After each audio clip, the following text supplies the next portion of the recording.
Hello दोस्तों, स्वागत है आपका द परमाणु एजुकेशन में। और मैं विनम्राज आपके लिए बीपीएससी स्पेशल क्वेश्चंस लेकर आ गया हूं और यहां पर हम जियोग्राफी के 20 क्वेश्चंस को डिस्कस करने वाले हैं।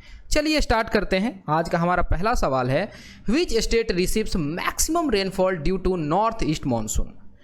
देखिए, बात हो रही है कि जो हमारे पास मानसून पहुंचता है वो दो ब्रांचेज में, एक अरेबियन सी ब्रांच और एक होता है बे ऑफ बंगाल ब्रांच। लेकिन ये दोनों ही ब्रांचेस साउथ वेस्ट मानसून के होते हैं। जो बात हो रही है नॉर्थ ईस्ट मानसून की, तो उसको कई बार रिट्रीटिंग मानसून कहते हैं, लौटता हुआ मानसून होता है और वो हमें देखने को मिलता है ठंडे वाले टाइम में। तो यहां पर सही जवाब होता है इसका ऑप्शन नंबर डी, तमिलनाडु। बात सिंपल सी ये है कि जब साउथ वेस्ट मानसून आता है तो यहां पर जो वेस्टर्न हिल्स हैं, अगर इनको कहें वेस्टर्न घाट्स या सहाद्री कह लें, इसका जो एक्सटेंशन है केरला तक, तो ये एक तरीके से बैरियर की तरह काम करता है और इस वजह से साउथ वेस्ट मानसून के टाइम पर तमिलनाडु जो है वो बारिश से नहीं अवगत हो पाता है। यही जब रिट्रीटिंग मानसून होती है तो इसको बारिश मिल पाती है जाड़े के टाइम में। तो करेक्ट आंसर हो गया ऑप्शन नंबर डी। ये रहा उसका सही एक्सप्लेनेशन, आप देख पा रहे हैं। इसको रिट्रीटिंग मानसून कहते हैं, लौटता हुआ मानसून, ये शब्द याद रखेंगे। अगले क्वेश्चन पर चलते हैं। यहाँ पर आपको कुछ स्टेटमेंट्स दिए गए हैं जिसके आधार पर आपको बताना है कि कौन सा स्टेटमेंट करेक्ट है। पहला है कि rainfall in March April in Bihar and Bengal is known as mango shower. क्या ये बात सही है? तो देखिए, मानसून से पहले का जो शॉवर होता है उसको प्री मानसून शॉवर कहते हैं। इसको उस समय जो आंधी उठती है उसको काल बैसाखी भी बोलते हैं। बात है कि बैसाख का महीना होता है, उस समय ये बारिश होती है, काल बैसाखी। ये बहुत ज़्यादा हेल्दी होता है बहुत तरीके के पौधों के लिए, फलों के लिए। तो मैंगो के लिए फ्रूटफुल है तो मैंगो शावर कहते हैं। इसी तरीके से चेरी ब्लॉसम कहते हैं और कॉफ़ी शावर भी कहते हैं केरला, कर्नाटका के रीजन में, नॉट केरला। तो पहला स्टेटमेंट तो बिल्कुल सही है, जिसमें वन ना हो उसको हटा दीजिए। दूसरा है, India gets maximum rainfall mainly from western disturbance. क्या ये बात सही है? देखिए, वेस्टर्न डिस्टर्बेंस का मतलब है पश्चिमी विक्षोभ, और ये जाड़े के टाइम में मेडिटरेनियन के कारण पहुंचता है हम तक, और इससे जम्मू कश्मीर, हिमाचल प्रदेश, पंजाब, दिल्ली का क्षेत्र ज़्यादा प्रभावित होता है, या उसका असर कभी पटना तक देखने को मिलता है। लेकिन इससे मैक्सिमम रेन नहीं आता है। जो हमारे पास मैक्सिमम रेन आता है वो साउथ वेस्ट मानसून से आता है। और तीसरा स्टेटमेंट है कि मानसून फर्स्ट अराइव्स इन केरला। ठीक है, तो भारत में जो मानसून की शुरुआत है वो केरला के तट पर, यानी कि मालाबार कोस्ट पर हम लोग करते हैं। ये बात बिल्कुल सही है। जून के फर्स्ट वीक में जनरली ये काम किया जाता है। तो हम देख पा रहे हैं कि पहला और तीसरा स्टेटमेंट करेक्ट है, तो सही जवाब हो गया ऑप्शन नंबर बी।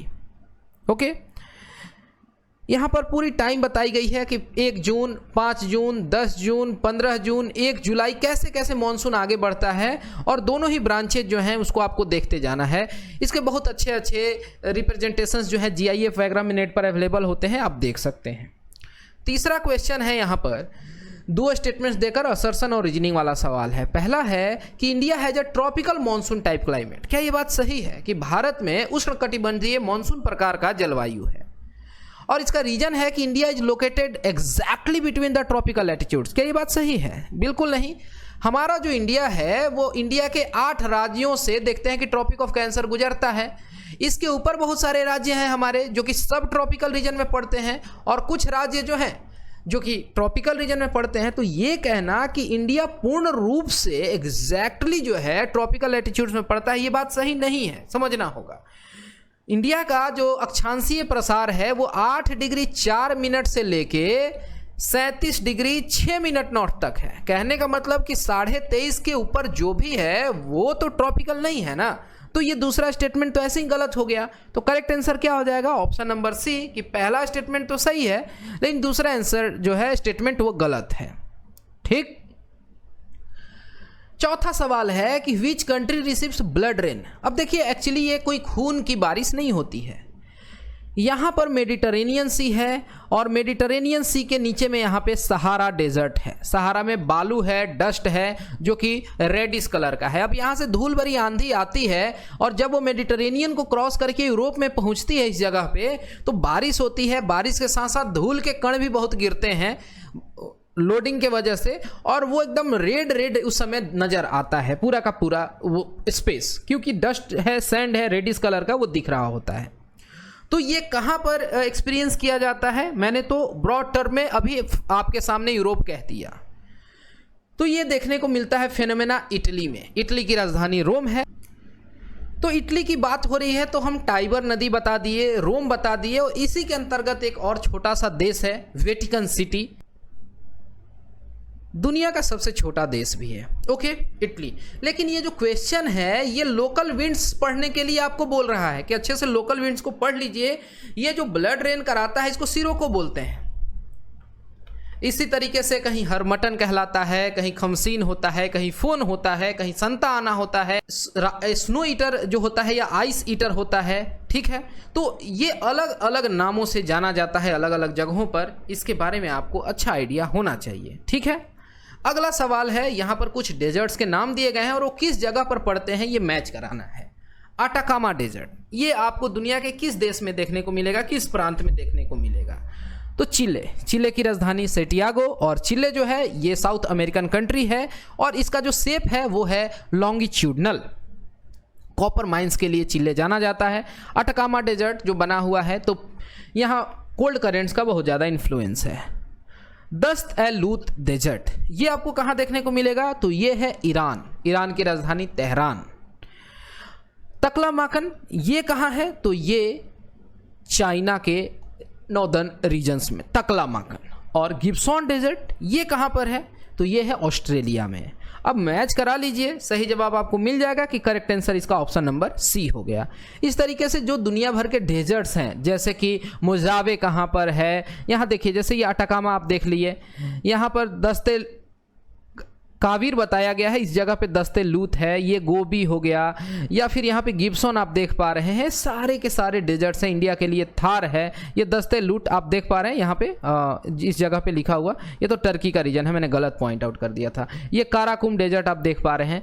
तो ये सारे इंपॉर्टेंट हैं और इनको भी देख लीजिए। जो छठा सवाल है यहाँ पर असर्शन रीजनिंग है। पहला स्टेटमेंट है कि the amount of moisture in the atmosphere is associated with latitude. क्या ये बात सही है कि अक्षांश तय करता है कि किस जगह पर कितना जो है नमी होगा एटमॉस्फेयर में? बिल्कुल सही बात है। लैटिट्यूड बताता है कि किसी जगह पर कितना सन का रे पड़ने वाला है, डायरेक्ट हीट पड़ेगा। जैसे सन का रे पड़ेगा, हीट मिलेगा तो इवोपरेशन होगा, सीधी बात है। यहाँ रीजन क्या बताया जा रहा है? The ability to keep the moisture in form of water vapour is related to temperature. क्या ये बात सही है? बिल्कुल सही है। टेम्परेचर ही तय कर रहा है कि वो किस स्टेट में रहेगा। बहुत कम तापमान हो जाएगा तो सॉलिड फॉर्म में हो जाएगा, कम रहेगा तो गैसियस, और बीच का रहेगा तो लिक्विड फॉर्म में रहेगा। तो ये सब कुछ जो है अक्षांश तय करता है, इसमें कोई शक नहीं है। तो सही जवाब हो गया ऑप्शन नंबर ए कि दोनों ही स्टेटमेंट सही हैं और दूसरा जो है पहले को जस्टिफाई कर रहा है। ये जो अगला सवाल है ये तो आसान सवाल है, बहुतों के लिए कठिन हो सकता है। यहाँ पर बताना है कि कौन सा जो मैचिंग है वो सही है। क्या जो ट्रॉपिकल साइक्लोन्स हैं उनको ऑस्ट्रेलिया में विले विले कहते हैं? क्या यूएसए में हरिकेन कहते हैं? क्या चाइना में टाइफून कहते हैं? और क्या फिलीपींस में बागुओ कहते हैं? सोच के सही जवाब दीजिए तो देखेंगे कि चारों के चारों जो भी यहाँ पर दिए गए हैं नाम बिल्कुल सही हैं। तो यहाँ पर साइक्लोन की बात हो रही है तो दो तरीके के साइक्लोन होते हैं, एक ट्रॉपिकल होता है, एक टेम्परेट होता है। जो ट्रॉपिकल होता है वहाँ पर हम देखते हैं कि वो बहुत ज़्यादा पावरफुल होता है, तोड़ फोड़ बहुत ज़्यादा करता है, वही रियल साइक्लोन है। अगर बात करें तो ट्रॉपिकल साइक्लोन या टेम्परेट साइक्लोन है, उसका जो डायरेक्शन होता है वो नॉर्दर्न हेमिस्फीयर में अलग होता है और साउदर्न हेमिस्फीयर में अलग होता है। जैसे कि साइक्लोन नॉर्दर्न हेमिस्फीयर में एंटी क्लॉकवाइज होता है और साउदर्न हेमिस्फीयर में क्लॉकवाइज होता है, और जो साइक्लोन का डायरेक्शन होता है उसका उल्टा होता है एंटी साइक्लोन का डायरेक्शन। तो नॉर्दर्न हेमिस्फीयर में एंटी साइक्लोन क्लॉकवाइज होता है और जो साउदर्न हेमिस्फीयर है वहाँ पे जो एंटी साइक्लोन है वो एंटी क्लॉकवाइज होता है। ओके, तो ये सब चीज़ आप याद रख सकते हैं। अगला जो सवाल है कि इंडिया के कितने राज्यों से इंडिया के कितने राज्यों से कर्क रेखा गुजरती है 23.5 डिग्री। Topic of cancer. अभी तो मैंने जवाब लिख ही दिया था 8।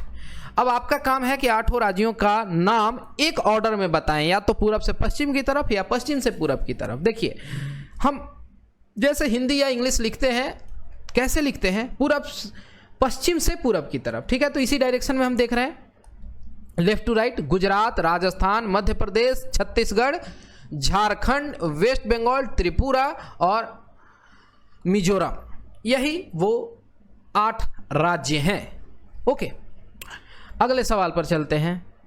यहाँ पर आपको बताना है कि वाटर होल्डिंग कैपेसिटी जो है अलग अलग तरीके की मिट्टी का, वो कैसे होता है, किस मिट्टी में सबसे ज़्यादा वाटर रिटेंशन कैपेसिटी होगा, किस में कम होगा। तो देखिए सिंपल फंडा है कि अगर पार्टिकल सॉइल के बड़े बड़े होंगे तो उनके बीच में गैपिंग ज़्यादा होगी, उसकी वाटर रिटेंशन कैपेसिटी कम हो जाती है। और जहाँ पर फाइन पार्टिकल्स हैं वो एक दूसरे से चिपके रहते हैं तो उनके बीच में स्पेस ही नहीं होता है, तो वाटर को ज़्यादा देर तक रिटेन कर पाते हैं। इसीलिए क्ले जो है उसमें सबसे ज़्यादा, फिर सिल्ट और सैंड यानी चिकनी मिट्टी, गाद और रेत, इस तरीके से वाटर रिटेंशन कैपेसिटी होता है। तो सही जवाब हो जाता है इसका ऑप्शन नंबर बी। ये साइज का कंपेयर देखिए, क्ले जो कि इनविजिबल है इस स्केल पे, सिल्ट यहाँ हल्का सा, बहुत ध्यान से देखिएगा तो एक डॉट की तरह दिख रहा है, और सोचिए उसके सामने सैंड कितना बड़ा होता है, और सैंड से कितना गुना बड़ा है ग्रेवल।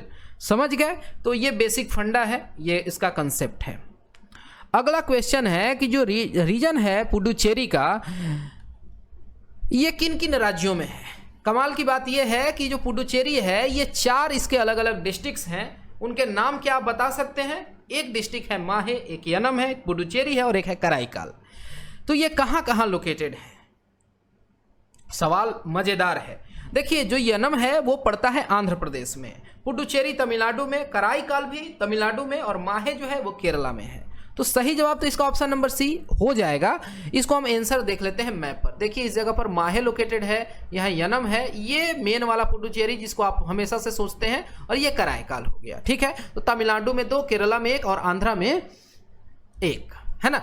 तो ये याद रख लेंगे। और पुडुचेरी जो है ये पुडुचेरी तमिलनाडु वाला, यहाँ पर ही अरुविले आश्रम है, श्री अरबिंदो के द्वारा जो बनाया गया था। क्वेश्चन नंबर 11, यहाँ पर 2 स्टेटमेंट्स हैं और इसके आधार पर सही जवाब देना है। पहला कि जो मेडिटेरेनियन रीजन है यहाँ पर जाड़े में बारिश होती है। क्या ये बात सही है? बिल्कुल सही बात है, इसमें कोई दो राय ही नहीं है, और यही सबसे बड़ी कैरेक्टरिस्टिक्स है। और कहा जा रहा है कि during winter they lie in belt of westerlies. क्या ये बात सही है? बिल्कुल सही है। देखिए मैं आपको कंसेप्ट समझा दूं। ये हम कहते हैं कि ITCZ है इंटरट्रॉपिकल कन्वर्जेंस जोन, या इसको हम थर्मल इक्वेटर कह लें, और हाइपोथेटिकल केस में समझ ले रहे हैं कि ये 0 डिग्री पर है। जिस हेमिस्फीयर में धूप ज़्यादा पड़ता है ITCZ उधर ही शिफ्ट हो जाता है। तो अगर गर्मी का टाइम है तो ITCZ यहाँ नहीं, इस जगह पर आ जाता है नॉर्दर्न हेमिस्फीयर में, जब नॉर्दर्न हेमिस्फीयर में गर्मी है। तो आप ईस्टर्लीज और वेस्टर्लीज का कंसेप्ट जानते हैं कि यहाँ पर जब थर्मल इक्वेटर पर लो प्रेशर होता है तो विंड्स इस तरीके से यहाँ पर जगह को भरपाई करने के लिए रस करते हैं दोनों ही तरफ से, है ना। इसके बाद ये डायरेक्शन उनका चेंज होते रहता है।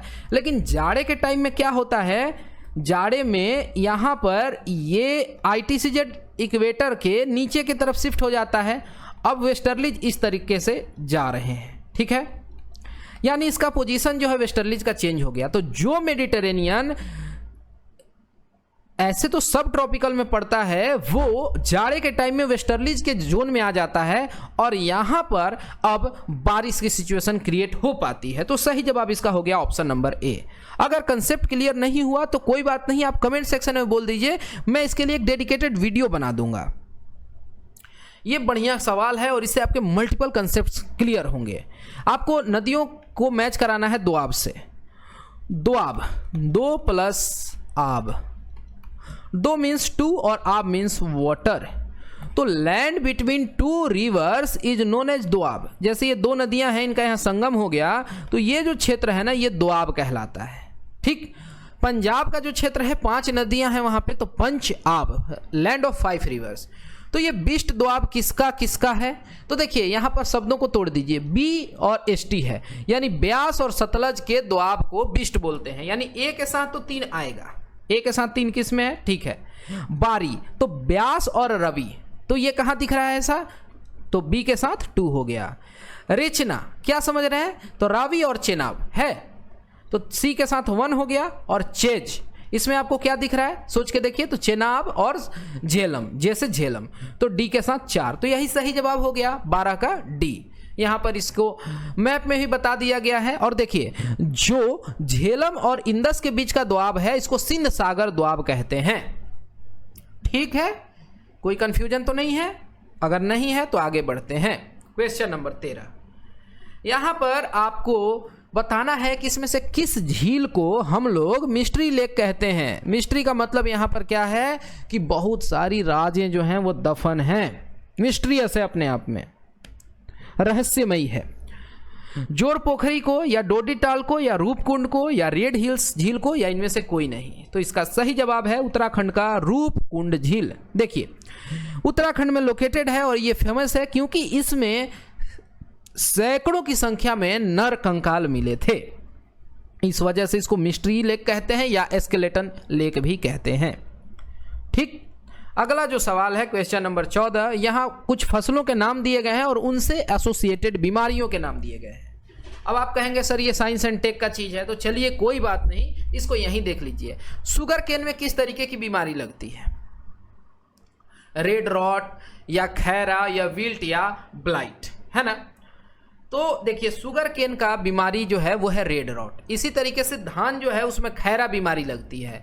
अरहर जो दाल है उसमें कई बार विल्ट बीमारी हो जाती है। और आलू जो है उसमें जो सड़ता है उसको ब्लाइट बोलते हैं। वैसे कॉफी में भी ब्लाइट का केस होता है। टोबैको में वायरस लग जाता है तो टीएमवी बीमारी होती है, टोबैको मोजाइक वायरस। तो ये सब कुछ जो है आप एक बार को याद रख सकते हैं। ओके, तो क्या हो जाएगा सही जवाब? सोच के बताइए। करेक्ट आंसर हो जाएगा इसका option number C, A1, B2, C3 and D4। आगे चलते हैं क्वेश्चन नंबर 15 पर। क्वेश्चन 15 नंबर सवाल बहुत मजेदार है। यहां पर आपको रिजर्वायर्स को मैच कराना है कि वो रिजर्वायर किस स्टेट में पड़ता है। भद्र, भवानी सागर, गांधी सागर और राणा प्रताप सागर। राणा प्रताप सागर और गांधी सागर एकदम अटे सटे हैं, चंबल नदी से इनका कनेक्शन है। इतना मैं हिंट दे दिया हूं। यह भी बता दूं कि एक इसमें से राजस्थान में है, एक मध्य प्रदेश में। अब बताइए, ठीक है? तो देखिए जो ये भद्रा रिजर्वायर है ये कर्नाटका में है। भवानी सागर कहां है? तो ये तमिलनाडु में है, तमिलनाडु। गांधी सागर ये कहां पर? तो मध्य प्रदेश में। और राणा प्रताप सागर ये राजस्थान में। ठीक है, तो सही मैचिंग क्या हो जाएगा इसका? ऑप्शन नंबर ए का 1, बी का 4, सी का 2, डी का 3। तो ये जितने भी रिजर्वायर्स हैं इनको आप अच्छे से मैप पर देख लेंगे, याद कर लेंगे, इनसे भी पोटेंशियल क्वेश्चंस बनते ही बनते हैं। Next question, question number 16, English channel जो है ये किन किन कंट्रीज को अलग करती है, कनेक्ट नहीं करती है, कनेक्ट करती है दो वाटर बॉडीज को। देखिए कभी भी ये चैनल है वो अलग है कि आर्टिफिशियली इस पर हमने ब्रिज बना लिया या अंडरग्राउंड चैनल्स बना लिए, उसे लोग आ जा सकते हैं। लेकिन एक्चुअली जो है ये क्वेश्चन इस तरीके से डालने का आशय समझिए कि आप मिसगाइडेड ना हो, कंसेप्ट आपका क्लियर रहे। भले सवाल क्या है, आप सवाल के एसेंस को समझ पाए, है ना? क्या होगा? ये इंग्लिश चैनल जो है इंग्लैंड और फ्रांस के बीच में है। देखिए ये इंग्लैंड है, ये फ्रांस है और इसके बीच में ये इंग्लिश चैनल है। इंग्लिश चैनल को पार करने वाले पहले भारतीय जो है तैर के पार किए हैं मिहिर सेन, और पहली भारतीय महिला है आरती शाह। ओके, और ये बिजिएस्ट शिपिंग एरिया है दुनिया का। ठीक, नेक्स्ट क्वेश्चन जो है ये सवाल मजेदार है कि तवा नदी जो है किसकी सहायक नदी है? तापी की, नर्मदा, पार्वती, गोदावरी या ऑप्शन इन में से कोई नहीं, एक से अधिक। क्या होगा? ये नर्मदा की सहायक नदी है और इस पर तवा परियोजना भी चलता है। देखिए ये जो पूरा बेसिन है ये नर्मदा नदी का बेसिन है और यहाँ पर आप ध्यान से देखिए ये तवा लिखा हुआ है। यहाँ पे तवा नदी जो है नर्मदा में जाके मिलती है। ये नर्मदा जो है भ्रंश घाटी में बहती है। ठीक है, तो ये तवा नदी जो है ये सतपुड़ा हिल से निकलती है, बैतूल से, और फिर ये नर्मदा में मिल जाती है होशंगाबाद के पास। ओके, तवा। और आपको तवी नदी से नहीं कंफ्यूज होना है। तवी बिल्कुल अलग है। जम्मू जो शहर है तवी नदी पर बसा हुआ है, तो वो जम्मू एंड कश्मीर रीजन की नदी है, ये तवा है। तवा के साथ साथ एक यहाँ छोटा तवा भी है, ठीक है, तवा और छोटा तवा। क्वेश्चन नंबर 18, यहाँ पर आपको करेक्ट सीक्वेंस में इन पिक्स को अरेंज करना है पहाड़ की चोटियों को ईस्ट से वेस्ट की तरफ, यानी east direction. Everest, Kanchenjunga, Annapurna, Dhaulagiri, इस तरीके से नाम दिए गए हैं। तो सबसे ईस्ट में यहाँ पर कौन आएगा, तो यहाँ कंचनजंगा, तब एवरेस्ट आएगा, तब अन्नपूर्णा और अंत में धौलागिरी। ये कैसा सवाल है आपके मन में अगर आए तो डायरेक्टली एनसीईआरटी से लिया गया है, एनसीईआरटी को अच्छे से देखना पड़ेगा। तो correct answer option number B हो जाता है। और इसको बहुत अच्छे से आप देख लीजिएगा, हिमालय के पोजीशन को, इंडो सांगपो, सुचर जोन क्या है, या फिर हिमाद्री, हिमाचल, शिवालिक, महाभारत रेंज किसको कहते हैं, फुट हिल्स किसको कहते हैं, ये सब कुछ बहुत अच्छे से देख लीजिएगा। फॉल्ट वैली वगैरह अच्छे से देख लीजिएगा, सब बहुत इंपॉर्टेंट है। और इनका लोकेशन जो है ये भी देख लीजिए एक बार को। नेक्स्ट क्वेश्चन पर चलते हैं, क्वेश्चन नंबर 19, कि इंडिया के कितने स्टेट्स जो हैं वो कोस्टल हैं। इस तरीके के सवाल आते हैं तो लोग कंफ्यूज हो जाते हैं, काउंट करने लगते हैं, समझ ही नहीं आता है कि अब कितना गिनती गिना है, ठीक है। तो चलिए देख लेते हैं कि कितने हैं। टोटल है 9 हैं। कैसे हैं चलिए देख लेते हैं। गुजरात पहला हो गया, यहाँ 1 लिख दिए, महाराष्ट्र 2, ये गोवा तीसरा है, कर्नाटक चौथा, केरला 5वां, तमिलनाडु 6ठा, आंध्रा जो है 7वां है, ओडिशा 8वां और वेस्ट बंगाल 9वां। इसके अलावा हमारे पास 2 आइलैंड ग्रुप्स भी हैं। टोटल कोस्ट लाइन लेंथ कितना है, 7516 किलोमीटर। और अगर इसमें आइलैंड्स को हटा दें तो कितना बचेगा ये देखना है। तो कोस्टल के लिए 5222, ठीक है। और आज का आखिरी सवाल है, बड़ा ही अलग सा सवाल है कि रेनबो रेवोल्यूशन है किससे रिलेटेड है, green revolution, white, blue, yellow या ऑप्शन इनमें से कोई नहीं। तो देखिए रेनबो से आप क्या समझते हैं, बहुत सारे कलर्स, 7 कलर्स का यहाँ अमलगमेशन होगा, यानी कि इंटीग्रल डेवलपमेंट प्रोग्राम है। Agriculture, horticulture, forestry, sugar cane, fishery, poultry, animal husbandry, सभी चीजों के लिए, यानी green revolution, blue revolution, yellow revolution, सबको मिक्स करके। तो करेक्ट आंसर इसका हो जाएगा ऑप्शन नंबर ई, यानी एक से अधिक जो है उसका अमलगमेशन है। तो सही जवाब ऑप्शन नंबर ई हो जाता है। फिर हम आगे मिलेंगे और क्वेश्चंस को डिस्कस करेंगे। फिलहाल इस वीडियो में इतना ही। Thanks for watching and all the best for your upcoming exams.